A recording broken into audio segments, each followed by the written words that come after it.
প্রিয় মহেশখালীবাসী, আপনারা কেমন আছেন? আপনারা গম আছেননি? আলহামদুলিল্লাহ রাব্বিল আলামিন ওয়াসসালাতু ওয়াসসালামু আলা রাসূলিহিল কারীম ওয়া আলা আলিহি ওয়া সাহবিহি ওয়া আহলি বাইতি আজমাইন।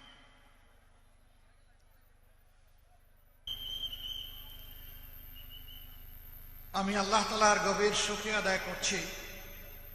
কার্যত জুলাইয়ের পরিবর্তন আর বিপ্লবের কারণেই আজকে আমার এখানে দাঁড়ানো, আজকে আপনাদের এখানে আসা। এর নিয়ামক শক্তি হিসাবে যারা বুক চিতিয়ে লড়াই করে জীবন দিয়ে আমাদেরকে এই মুক্তি এনে দিয়েছেন, আমি তাদেরই একজন। প্রিয় মহেশখালীবাসী, আমি দুটি জিনিস আপনাদের কাছে আজকে চাইতে এসেছি। আমি সিলেটের মানুষ, ওখানে আমাদের কোনো মেহমান যদি এসে কিছু চায়, আমরা খালি হাতে তার বিদায় দেই না। আমরা তার চাওয়াটাও দেই, পারলে এর সাথে আরো কিছু যোগ করে দেই তৌফিক অনুযায়ী। আমি যা চাইব আমার নিজের জন্য নয়, প্রিয় জাতির জন্য, দেশের জন্য, আমাদের যুব সমাজের প্রত্যাশা পূরণের জন্য, আমাদের মা বোনদের জন্য একখণ্ড নিরাপদ বাংলাদেশ গঠনের জন্য, আমাদের শিশুদের প্রতিভার বিকাশের জন্য, বিশ্বের বুকে একটি নন্দিত দেশ হিসাবে মাথা তুলে দাঁড়ানোর জন্য, এই আওয়াজ দেওয়ার জন্য যে আমরা কোনো আধিপত্যবাদ মানব না। একটা স্বাধীন দেশ যেভাবে বিশ্বে মাথা তুলে দাঁড়িয়ে আছে অন্যান্য জায়গায়, আমরাও তাদের অন্তর্ভুক্ত হব ইনশাআল্লাহ। এই জমির 1 ইঞ্চিও কার কাছে আরো বন্ধক রাখা হবে না, কারো চোখ রাঙ্গানিকে পরোয়া করা হবে না। আমি যে জিনিস আপনাদের কাছে চাইতে এসেছি, এই যে জিগুলা বললেন, ওইটাই বাস্তবায়নের জন্য গণভোট। গণভোটে কি বলবেন আপনারা? আরো জোরে। হা মানে আজাদি, না মানে গুলামি। আজাদি না গুলামি, আজাদি না গুলামি। ইনশাআল্লাহ 12 তারিখের প্রথম ভোট হা। এক সময় মুখ লুকিয়ে যারা ছিলেন, কোনো কথা বলতেন না, এখন তারা বাধ্য হয়ে হার পক্ষে কথা বলতে। কিন্তু আমরা চাই মুখের কথাই যেন তাদের বুকের কথা হয়। হার বিপক্ষে যারা অবস্থান নেবে, বাংলাদেশের 18 কোটি মানুষ ধরে নিবে তারা আবার ফেসিবাদ কায়েম করতে চায়। হার বিপক্ষে যারা অবস্থান নেবে, বাংলাদেশের মানুষ ধরে নিবে আবার পরিবার কেন্দ্রিক স্বৈরতান্ত্রিক শাসন বাংলাদেশে চালু করতে চায়। আমাদের যুবকদের স্লোগান ছিল উই ওয়ান্ট জাস্টিস। আমরা সমাজের সব ক্ষেত্রে ন্যায় বিচার চাই, আমার ন্যায্য অধিকার চাই, নাগরিক হিসাবে সম্মানের সাথে বাঁচতে চাই, নাগরিক হিসাবে দেশ গড়ার কাজে আমার মেধা যোগ্যতা অনুযায়ী আমি আমার অংশীদারিত্ব চাই। এটি ছিল আমাদের যুবকদের দাবি। তারা তো দাবি করে নাই মিছিল করে যে আমাদেরকে বেকার ভাতা দাও। আপনারা করেছিলেন এইখানে যুবকরা? বাংলাদেশের কোথাও করে নাই। তারা বলেছে আমাদের হাতে কাজ দাও। আমরা আমাদের দেশ জাতিকে গড়তে চাই, দেশ গড়ায় অবদান রাখতে চাই। এই জন্য যুব সমাজের হাতে ইনশাআল্লাহ আমরা অপমানজনক বেকার ভাতা তুলে দেব না, আমরা সম্মানের কাজ তুলে দেব ইনশাআল্লাহ।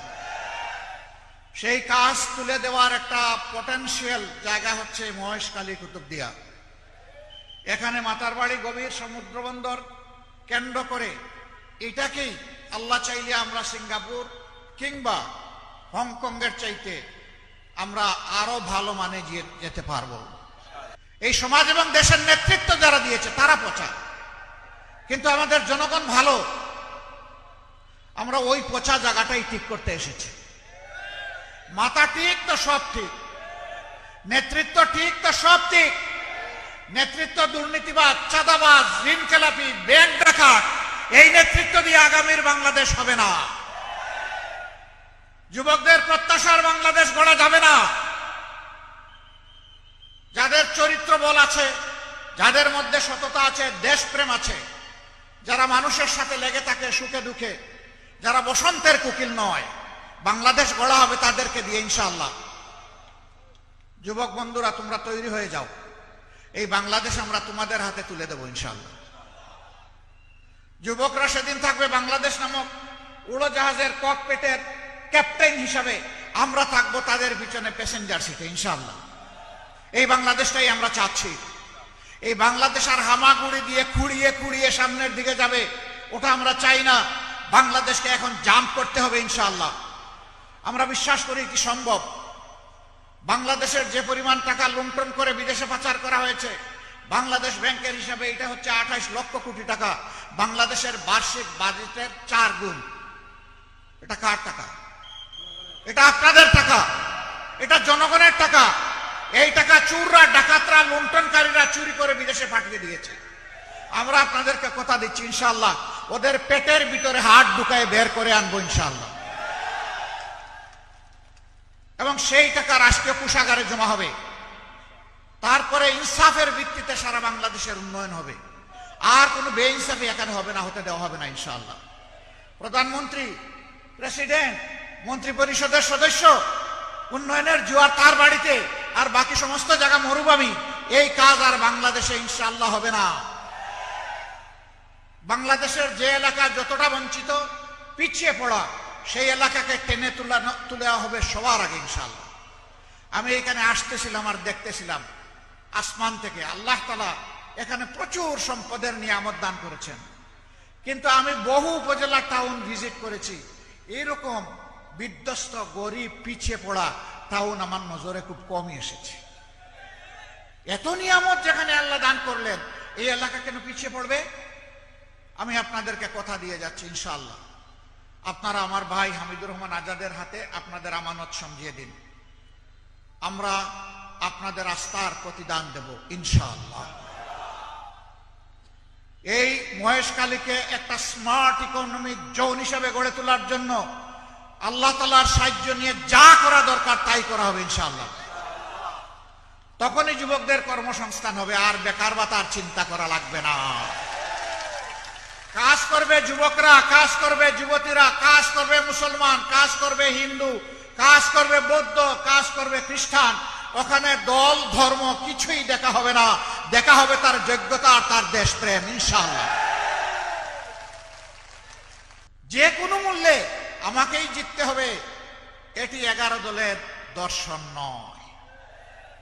জনগণের কলিজা, হৃদয় জয় করে তাদের ভালোবাসা, তাদের সমর্থন, তাদের স্বচ্ছ ভোট নিয়ে ইনশাআল্লাহ 12 তারিখের পরে 13 তারিখ নতুন বাংলাদেশের উদয় হবে ইনশাআল্লাহ। সেই বাংলাদেশ গড়ার গর্বিত অংশীদার হবেন আমার মহেশখালীবাসী ভাই বোনেরা।